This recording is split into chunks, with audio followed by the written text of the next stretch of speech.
Kayo po ba mga bossing ko ay lubog sa mga pagkakautang? Meron po ako i-share po sa inyo po mga bossing. Subukan nyo po ito. Basta parang kapag ikay kinabog at parang teka muna, magawa muna ito. Asya ay lumarga na po kayo. Pero kung walang dating sa inyo, huwag nyo na lang po itong papansinin mga bossing.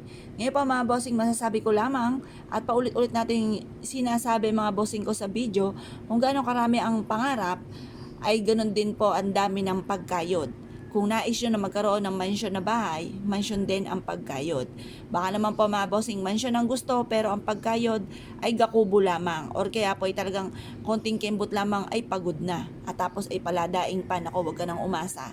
Pagkatapos, kay maraming mga pangarap, masipag ka, madiskarte, hindi nakakalimot magdasal at talaga namang ginagawa na lahat para maging matagumpay, sabayan nyo pa ng mga pampaswerte. Para tuloy-tuloy ang pasok ng swerte para mas maging masagana ang pamumuhay. Ito pa mga bossing ko ay bigas. Ang bigas ay sa pulay ginagamit kahit na mga kanununuan pa po natin pagdating sa usapin ng mga pampaswerte. Tuwing bagong taon, ang bigas ay hindi nawawala sa inyong hapagkainan. Kapag ikaw po ay bagong pasok sa loob ng inyong tahanan, kapag may bago kang bahay, may bago kang negosyo, ang bigas ay hindi rin nawawala.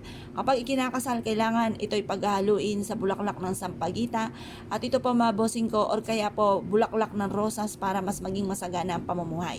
Sa Paul, pagdating sa usapin ng kasaganahan ng kaswertehan, ang bigas ay hindi nawawala. Ngayon po mga bossing, gamitin po natin ang bigas na pampaswerte. Marami kayong pwedeng paglagyan ito. Unang-una, pwede kang magsabit ng bigas sa inyo pong pintuan. Dahil sa pintuan ay lagi po tayong naglalabas-masok, pinakikinabangan natin bawat oras, bawat minuto ang pintuan. Ganun din pa mga bossing ko, mainam na maglagay ka ng bigas sa inyong lagayan ng kaperahan, sa lagayan ng kaha, kung kayo may negosyo or taguan ng inyong pong pera, ang bigas ay magdudulot ng kasaganahan para magkaroon ka ng maraming ipon. Upang kayo po ay laging masagana ang pamumuhay, ang bigas ay huwag mawawala sa inyong hapagkainan. Ngayon pa mga bossing, ito po isa sa mga subok na napakaswerte. Magsiksik ka rin ng ganito, 3 butil or 5 na butil sa inyo pong pitaka or sa inyo pong bag at magdudulot ito ng kasaganahan. Mag-wish na mula sa inyong pong puso. Sabihin ang lahat ng nais po ninyo. Magkaroon ako ng maraming pera. Magkaroon ako ng mga bagay na matagal ko nang pinapangarap. Yumaman ako at maging matagumpay sa aking negosyo. Sundan ako ng kaswertehan, ako at ang aking buong pamilya. Yumaman at maging matagumpay. Mag-wish na kayo ng todo-todo. Walang masama po dyan. Walang maniningil sa inyo. Pagtapos yung pong mag-wish, libre po ang mangarap mga bossing.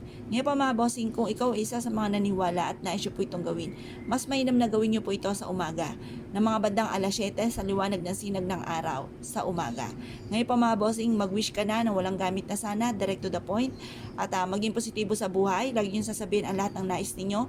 Huwag nyo na lang itong iparinig sa iba, huwag nyo na lang ikwento sa iba, upang sa ganoon mabilis yung ma-achieve ang mga pinapangarap kasi wasa may nakakaalam, nauudlot mga bossing. Kaya mas mainam pa na walang nakakaalam ng mga pangarap ninyo at hayaan nyong ma-amaze na lang sila sa mga blessing na dumating sa inyo at magtanong na lang sila kung anong sikreto po ninyo.